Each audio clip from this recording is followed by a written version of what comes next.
met Rodney. And one of the things I always say to comedians is you should always go to a festival, and not for the competition, not for the workshop so much, but for the networking. Like just for the networking. The networking at the Bay Area Comedy Festival has brought some of the best people in my life that I've ever met. Not only the Bay Area, but the very first comedy festival I was in, if it wasn't the Boston Comedy Festival, it was Laughapalooza.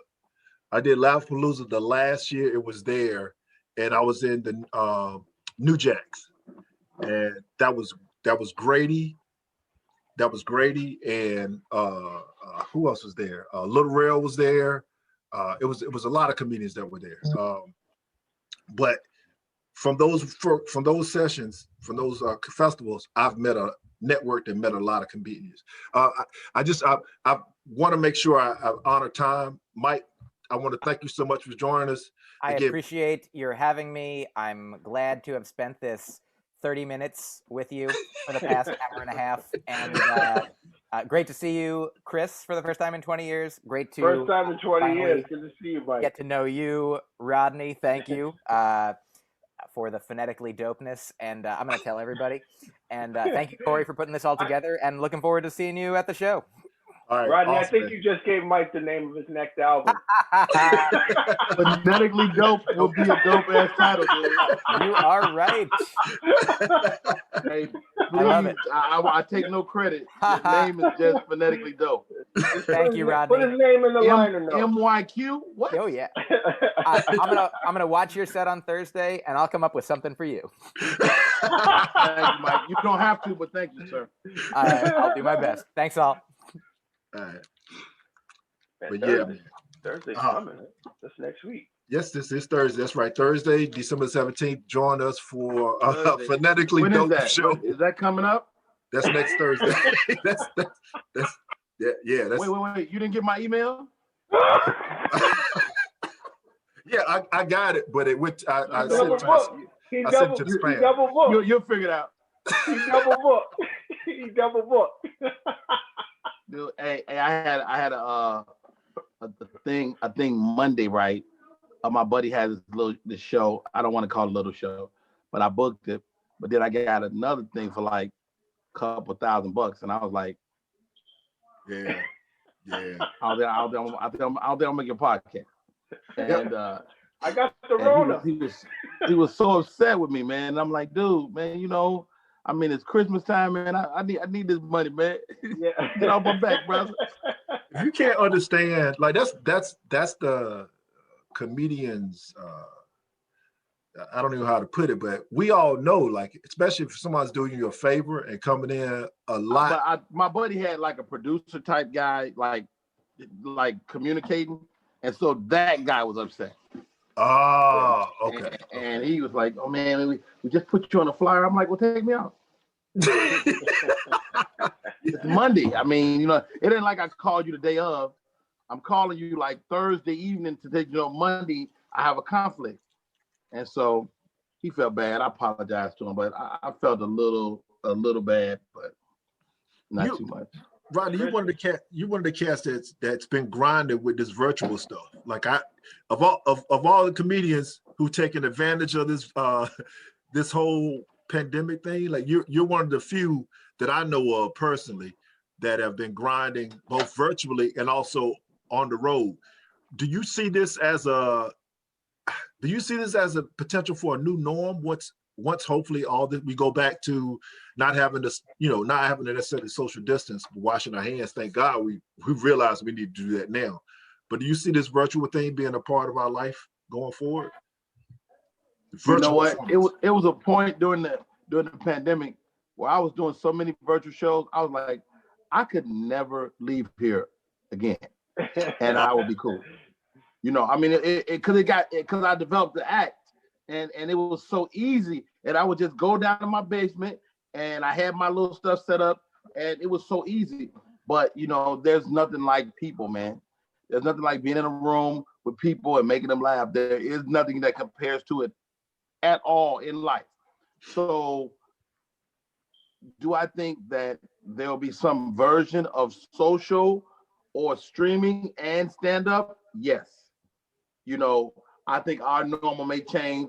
I think we'll be in front of small audiences and we'll be open to the greater world, you know, which will force a lot of us to turn over material quicker too. Yeah. Because you got the world consuming you now. That it's not 200 people in the club. That's a lot of people that have access to you. So I think that's coming down the pipe. But you know, at the end of the day, I mean, there's nothing like being in a room with a comedian. I tell you, if you haven't seen me live, you ain't seen me. Right. But I think that's a good thing, because with the virtual and the streaming stuff, you can be more places more often. You know, you can actually get more done. And now you have those two things. You have the virtual you, and you have coming to a live show. So that's going to change ticket premiums and, you know, different ways that clubs set up. Maybe now, have y'all been in any clubs lately? Have y'all been in any clubs? I've done some stuff indoors, not officially clubs and things like that. But you know, when they I did a club. And stuff, I did a club. They were streaming the show, but nobody said unto me, and I was like, "Y'all just fucking let me know." Right. That's the question I was going to ask. How do we not as comedians not get taken advantage of by clubs that are streaming the show? Because what happens is normally we either get a certain agreed upon amount based on ticket prices, or we get a percentage of the door. So if they have 200 people that's paying in this club, that's one thing. But if they're streaming and they got 1,000 people to pay $5 to $10, $20, like how do you not get taken advantage of a situation like that? Here's the reality: you're probably gonna have about 20 people. Right. You know, so it's still the beginning, but as those numbers grow, it'll become a real conversation. But as of now, it's only a handful of people streaming anything. Right. Yeah. But contracts will change. You know, agreements will change. You know, based on the act and so forth. So I can definitely see a shift in the industry. Rodney, I made the point earlier that, you know, when this is, and I doubt this is all going to end in one day. They're not going to say tomorrow everything's back, even with the vaccine and so forth. But there's going to be such a flood and a rush to get back to live performance, because it's not only comedians, it's, you know, singers, rappers, magicians, whoever. Everybody's trying to get back on a stage. So I think there's actually going to be a moment of there's not enough people to go around. If everybody's on tour at the same time, there may not be enough people to satisfy. You may not be able to get a sellout, you know, 2 to 3 months into it, because number one, my money ain't been right since March, you know, and now you want me to go see this person back to back to back to back. You know, either we're talking lower ticket prices or, you know, smaller clubs or whatever, until everybody gets comfortable. You know, God help the first person that cough out loud during a comedy show. It's gonna be bad. Security! Stop the show. You're gonna sneeze at a Drake concert and everything gonna just shut down. Hold on. So, somebody just sneeze. So Rodney, in the clubs that you've been performing in, are they requiring them to wear masks the whole time? I mean, except when they're eating or drinking? No, not the whole time. But most people that want to wear masks, people that don't. And well, let me ask you this: are you performing down south? Are you performing down south? You performing down south, ain't you? They don't care. They really don't. Atlanta is still open. Atlanta has not gone through a pandemic. I mean, they did some stuff, but yeah.